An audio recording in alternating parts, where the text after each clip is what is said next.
Lepas sholat saya tuh berdoa, ya Allah, semoga saya dikasih teman-teman yang baik, yang bisa membuat saya betah tinggal di Malaysia. Saya boleh paham, you cakap apa, begitu fasih, cakap Melayu, saya pun boleh paham. Kalau kawan saya orang Melayu selalu baik macam tuh, tak apalah. Kadang-kadang saya pun nak try ya.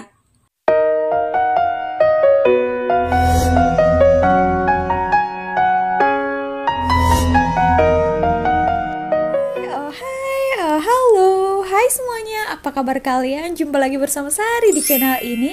Semoga kalian yang menonton video ini tetap semangat ya, tetap sehat pastinya, dan selalu berpikiran positif. Oke, so di video kali ini seperti biasa ya, kita mau sharing-sharing lagi ya pengalaman orang yang pertama kali ya, kata kakak ini dia tinggal di Malaysia. Sari juga pernah ceritakan juga lah ya pengalaman Sari, tapi setiap orang kan memiliki pengalaman yang berbeza-beza kan. Walaupun juga dia pertama kali datang ke Malaysia macam itu, tapi saya dan antara dia dan orang lain itu mempunyai pengalaman yang berbeda-beda. So pengalaman dia itu tidak sama dengan apa yang kita rasakan. Nah, kita dengar dulu pengalaman kakak ini ya. Sari juga penasaran. Oke, kita tengok dulu video yang satu ini. Jom. Assalamualaikum warahmatullahi wabarakatuh. Hari ini saya mau berbagi cerita atau pengalaman saya pertama kali tinggal di Malaysia, khususnya di Kuala Lumpur. Bagi yang belum subscribe, tolong di subscribe ya. Terima kasih banyak. Jangan lupa subscribe. Jadi nanti Sari buat linknya ya di bawah. Saya pergi ke Kuala Lumpur karena saya ikut suami ya. Jadi suami saya kerja di sini. Lepas itu suami saya pergi duluan, pergi ke Kuala Lumpur Malaysia ini pergi duluan kan. Sebelum anak-anak dia pergi duluan. Lepas itu dari company itu sudah disiapkan sebuah tempat tinggal ya. Jadi ternyata kebanyakan kalau untuk orang asing pertama kali ke Malaysia itu pasti tempat tinggalnya mungkin pertama hotel, tapi kalau sudah dengan family biasanya akan disewakan apartemen atau kondominium. Pengalaman pertama kali ya, sebab selama di Indonesia kan kita selalu tinggal di landed house, rumah teras atau rumah yang landed itu, perumahan macam itu kan. Tapi waktu pertama kali datang ke Malaysia, tinggalnya di kondominium. Dan waktu itu kondominiumnya itu hampir 90% itu orang Jepun semua. Jadi pengalaman ya, waktu saya di Indonesia itu kan, saya itu tidak bisa atau tidak boleh bercakap bahasa Jepun. Waktu itu saya jumpa suami di office Japanese company. Itu memang ada belajar, setiap pagi ada belajar bahasa Jepun itu untuk meeting aja ya. Seperti ohayo gozaimasu, konnichiwa, gochiso sama desta. Hanya apa ya, yang simple perkataan yang mudah gitu. Lepas itu waktu saya di Indonesia itu kan di Batam ya. Itu belum ada sekolah Jepun. Jadi anak-anaknya pun masih bercakap bahasa Indonesia. Lepas itu di Kuala Lumpur kan ada sekolah Jepun. Jadi terus memang ada Japan Club juga untuk perkumpulan orang-orang Jepun itu. Dan kondominiumnya itu 90% orang Jepun, sisanya orang Malaysia itu ya kebanyakan Chinese dengan India. Oke teman-teman, sebelum kita lanjut ya, by the way daripada percakapan akak ini tadi yang kita dengar ya, macam suara orang Malaysia ya, seperti orang Jepun ya teman-teman. Karena katanya tadi pertama kali datang suaminya dulu ke Malaysia. Nah, tentulah ya kan bukan orang Malaysia kan. Dari percakapannya sepertinya suami kakak ini juga orang Jepun ya. Oke. Jadi saya benar-benar tidak punya kawan ya. Mau bercakap tak boleh. Hanya bahasa isyarat. Ohayo aja, selamat pagi, senyum. Lepas itu tak boleh berkomunikasi. Itu benar-benar waktu itu tuh saya, aduh, betah nggak ya, betah tak ya, macam itu ya. Jadi bener-bener kalau kita pindah ke negara lain, saya tuh dulu nggak kepikiran ya, sebab pindah ke Malaysia saya pikirnya orang Malaysia kan masih Melayu ya, bercakap bahasa Melayu atau bahasa Indonesia kan pasti mengerti ya, Paham. karena hampir sama. Lepas itu saya tinggalnya di kondominium yang semuanya orang Jepun. Oh, habis ya. Dan Dia tak tahu. kebanyakan yang Chinese itu bercakap atau India bercakap bahasa Inggris. Saya bukan tak boleh paham bahasa Inggris ya, tapi speaking amar sukawan ya apa ya, sedikit sekali digunakan gitu di waktu saya tinggal di Indonesia itu. Jadi writing mungkin menulis gitu saya boleh lah bahasa Inggris, tapi karena speaking untuk bercakap itu jarang digunakan, jadinya apa? Susah Kita untuk kadang komunikasi. malu, tidak percaya diri untuk bercakap bahasa Betul. Inggris. Ya pokoknya hari itu saya sangat tersiksa sekali ya. Terus itu saya kalau saya sholat, lepas sholat saya tuh berdoa, ya Allah semoga saya dikasih teman-teman yang baik yang bisa membuat saya betah tinggal di Malaysia. Itu setahun lebih saya baru berjumpa dengan kawan-kawan ya. Oh, Dari di sekolah itu kan ada yang Indonesia Jepang, Malaysia Jepang, yang maksudnya mix kawin Oke. gitu. Jadi dari situ tambah banyak kawan. Pas itu yang di kondominium itu tadi semuanya kan kebanyakan orang asing ya, orang Jepun. Saya benar-benar tersiksa karena tidak bisa berkomunikasi.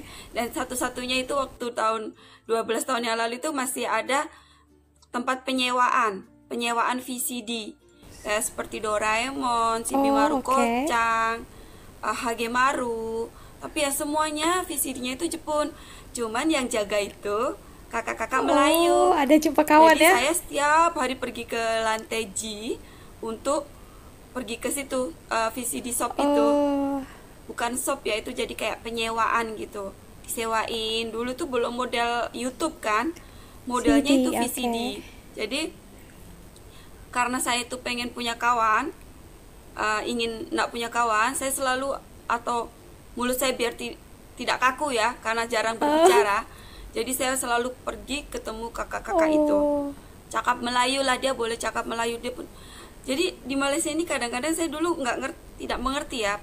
Pantas saja ya saya dibilang macam ini. Kalau kamu mau tinggal di Malaysia, kamu harus belajar bahasa Inggris gitu.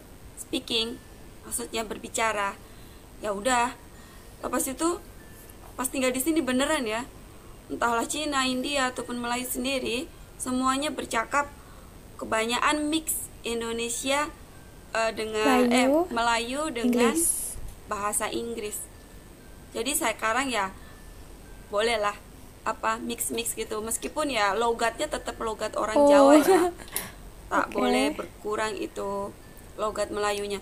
Lepas itu kawan saya selalu orang Melayu ya, saya cakap dengan bahasa Melayu, dia cakap apa? Tak payahlah, saya boleh paham you cakap apa. Kalau you tak pandai atau apa tak begitu fasih cakap Melayu, saya pun boleh paham. Awak cakap bahasa Indonesia pun saya boleh paham. Selalu seperti itu. Jadi kapan saya boleh Cakap bahasa Melayu. apa ya, praktis atau pandai bercakap Melayu kalau kawan saya orang Melayu selalu baik macam tu. Tak apalah. Ya, betul. Macam itu. Tapi kadang-kadang saya pun nak try ya. Coba. Boleh fasih berbahasa Melayu itu seperti apa. Kadang-kadang susah juga kan. Logatnya yang susah. Misalnya saya nak pergi ke pasar, macam itu saya kan sebenarnya oke ya, saya nak pergi ke pasar, tapi logatnya berbeda seperti itu. Jadi sebenarnya saya lebih suka mereka berbicara dengan saya bahasa Melayu. Kata kawan-kawan saya yang Melayu itu, di sini banyak sinetron Indonesia. Jadi kadang-kadang orang sini pun bercakap bahasa Indonesia karena ikut-ikut sinetron seperti Gue Elu macam itu. Wow. Karena banyak sekali sinetron yang Indonesia yang diputar di Astro, Awani atau TV3 atau di mana-mana itu. Itu pengalaman menarik ya tinggal di Malaysia pertama kali, bener-bener deh. Terus nasi lemak. Saya selalu beli di kondominium di bawah itu, jalan ke depan ada yang jual nasi lemak. Tapi nggak enaknya waktu itu kan saya kan kebanyakan orang asing ya. Oke. Terus saya kan Melayu sendiri Oh, tuh, pakai oke kerudung. oke.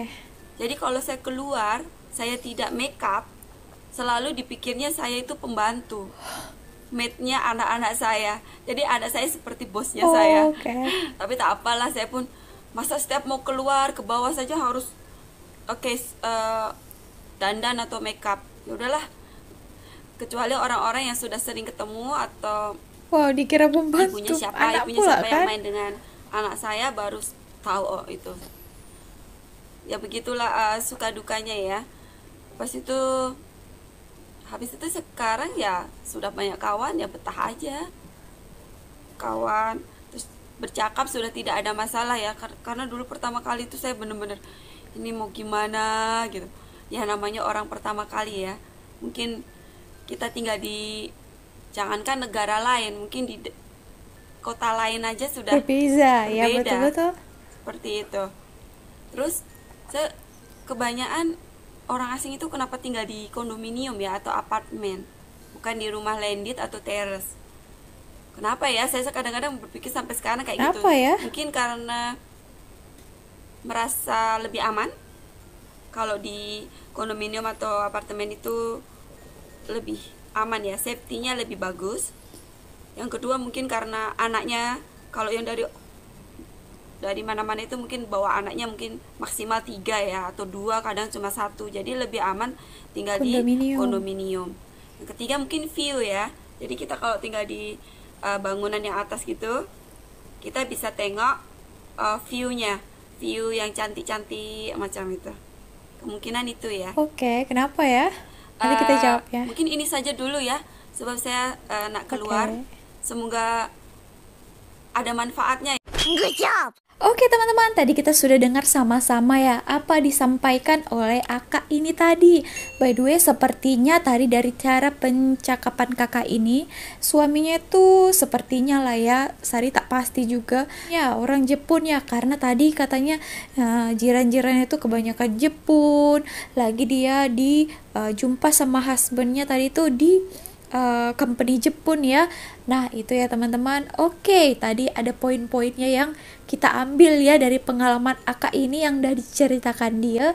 Tadi katanya dia baru jumpa teman dia Melayu 1 tahun kemudian setelah dia tinggal di Malaysia ini. Itu pun dia jumpanya daripada dia selalu pergi satu kedai ini, kakak yang jaga itu orang Melayu kan. Nah, di situ dia jadi hari-hari selalu dia datang ke sana ke kedai itu. Jadi dia selalu cakap-cakap, berborak-borak dekat sana kan.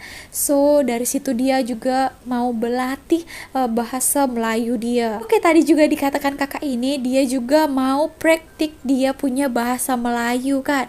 Mau try lah kan. Dia mau sangat coba berbahasa Melayu ya, dengan katanya tadi logatnya itu berlain ya, tapi dia cobalah ya kan teman-teman. Kalau kita tak coba kita tak tahu kan. Tapi kakak Melayu tuh cakap tadi, kamu tak payah guna bahasa Melayu pun saya boleh faham apa yang kamu utarakan, apa yang kamu cakapkan macam itu. Ya ini Sari pun rasa bertanya juga ya teman-teman. Orang di sini ya kebanyakan orang Melayunya lah ya, bahasa Indonesia contohnya ya, mereka boleh faham apa yang kita cakapkan. Pun ada yang berbeza, tapi orang-orang di sini kebanyakan mereka faham apa yang kita ucapkan ya. Beda halnya dengan Sari itu hari pertama kali datang ke Malaysia, Sari langsung walaupun Sari juga ada tengok juga kartun Upin Ipin ya, tapi Sari rasa macam tak faham, nggak ngerti apa yang disampaikan orang Melayu di sini. Beda halnya dengan orang Malaysia di sini. Mereka bahkan juga tak pernah datang ke sana gitu ya, tapi mereka boleh tahu apa yang kita ucapkan. Apa boleh tahu pula? Gini juga ya, pernah juga Sari juga kejadian ya. Sari itu hari juga pernah ya beli nasi lemak. Try hard, coba ya kan. Pakcik, saya nak nih ya, macam itulah logat Melayunya itu dibuatlah, dicobalah kan, macam itu. Tapi Padahal Sari sangat cuba karena ada logat kebawa-bawaan, logat Medannya mungkin ya. Tapi boleh pula perasaan Pak Ci itu Sari ini dari Indonesia. Nah, itu hebatnya ya teman-teman. Wow, boleh tahu pula juga. Padahal Sari di saat itu, Sari coba gunakan bahasa Melayu. Tapi still, dia boleh cam Sari itu adalah orang luar, bukan non-Malaysian ya. Oke, nah seperti itu ya. Nah itulah ya, pintar ya. Boleh tahu kamu dari mana-mana. Apalagi orang Melayunya ya teman-teman. Ya itu yang Sari rasakan juga sama macam kakak ini tadi ya. Oke teman-teman, tadi ada juga satu poin ya. Tadi kakak ini bercerita dia dianggap pembantu ataupun pengasuh anak dia. Padahal anak dia sendiri ya.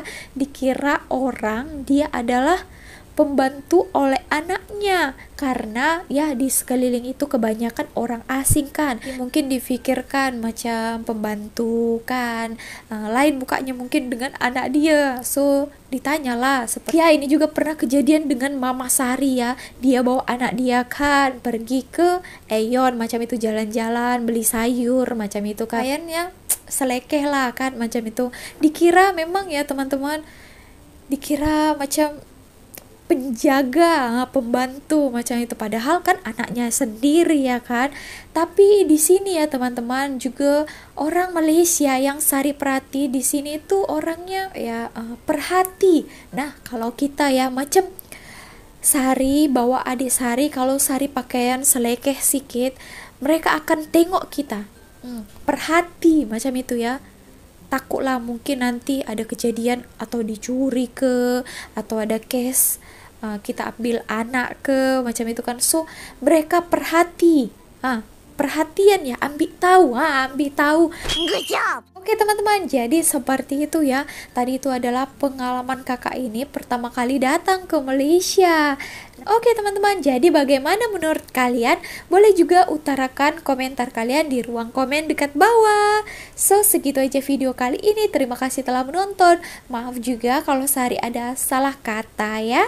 Oke, jangan lupa untuk klik tombol like-nya, subscribe juga, dan juga nyalakan lonceng notifikasinya supaya kalau Sari update video terbaru kalian langsung dapat pemberitahuannya. Thank you so much for watching. See you on my next video. Misari. Bye.